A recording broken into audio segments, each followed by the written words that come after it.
नमस्कार. पाचच्या बातमीपत्रात मी पर्णिका हेदवकर आपलं स्वागत करते. पाहूयात काही ठळक घडामोडी. उत्तराखंडमध्ये एकाच टप्प्यात होणाऱ्या आणि उत्तर प्रदेशमध्ये दुसऱ्या टप्प्यात होणाऱ्या विधानसभा निवडणुकीच्या प्रचाराचा आज शेवटचा दिवस आहे.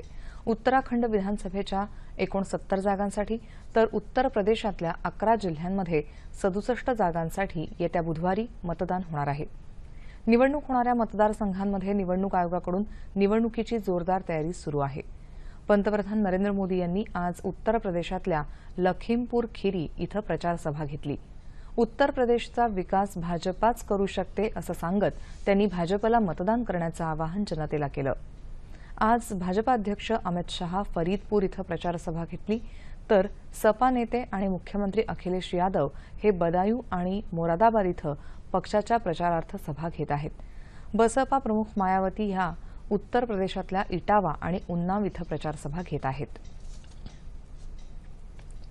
भारतीय जनता पक्षाच्या प्रत्येक मंत्र्यांच्या खात्यात भ्रष्टाचार सुरू असल्याचे पुरावे असून आगामी अधिवेशनात हे भ्रष्टाचार उघडकीला आणू असा इशारा काँग्रेसचे ज्येष्ठ नेते नारायण राणे यांनी दिला आहे. सोलापूरमध्ये आयोजित प्रचार सभेत ते आज बोलत होते. भाजप सरकार हे भावनिक मुद्द्यांवर मतं मागत आहे.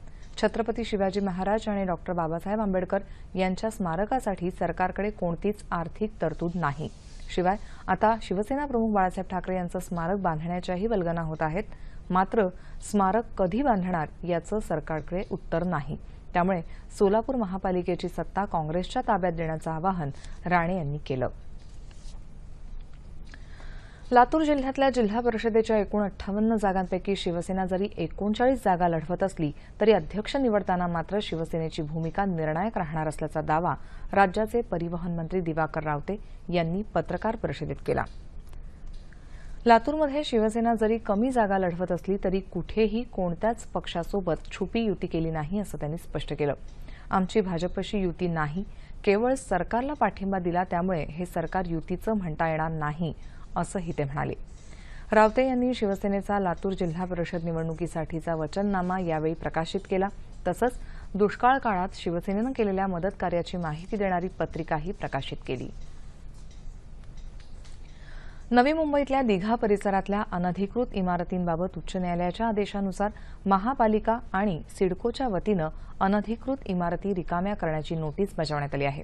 त्यासंदर्भात रहिवाशांनी पालकमंत्री आणि मुख्यमंत्र्यांना केलेल्या लक्ष घालण्याच्या विनंतीला कोणतंही ठोस आश्वासन न मिळाल्यामुळे रहिवाशांनी ठाणे वाशी पनवेल मार्गावर रेल रोको आंदोलन केलं. प्रशासनाकडून आज या भागातल्या अनधिकृत बैठ्या चाळींचं तोडकामही करण्यात आलं. यावेळी तोडकाम करणाऱ्या पथकालाही रहिवाशांच्या विरोधाला सामोरं जावं लागलं.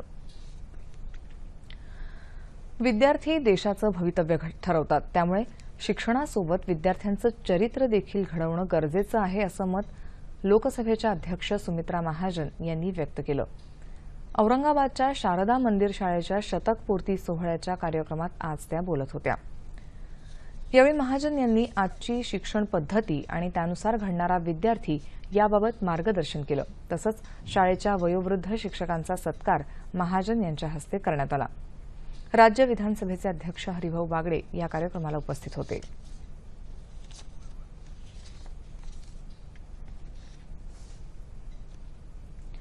हैदराबाद इथं सुरू असलेल्या कसोटी क्रिकेट सामन्यात भारतानं बांगलादेशचा 208 धावांनी पराभव केला. आज 5व्या आणि शेवटच्या दिवशी भारताच्या 460 धावांच्या आव्हानाचा पाठलाग करताना बांगलादेशच्या फलंदाजांना सुरुवातीपासूनच सूर गवसला नाही.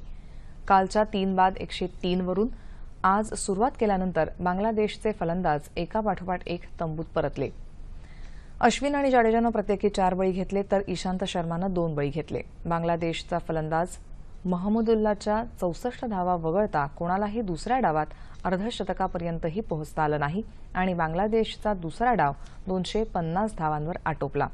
पहिल्या डावातली 300 धावांची आघाडी आणि दुसऱ्या डावातल्या 159 धावांच्या जोरावर 460 धावांचं तगडं आव्हान भारतानं बांगलादेशला दिलं होतं.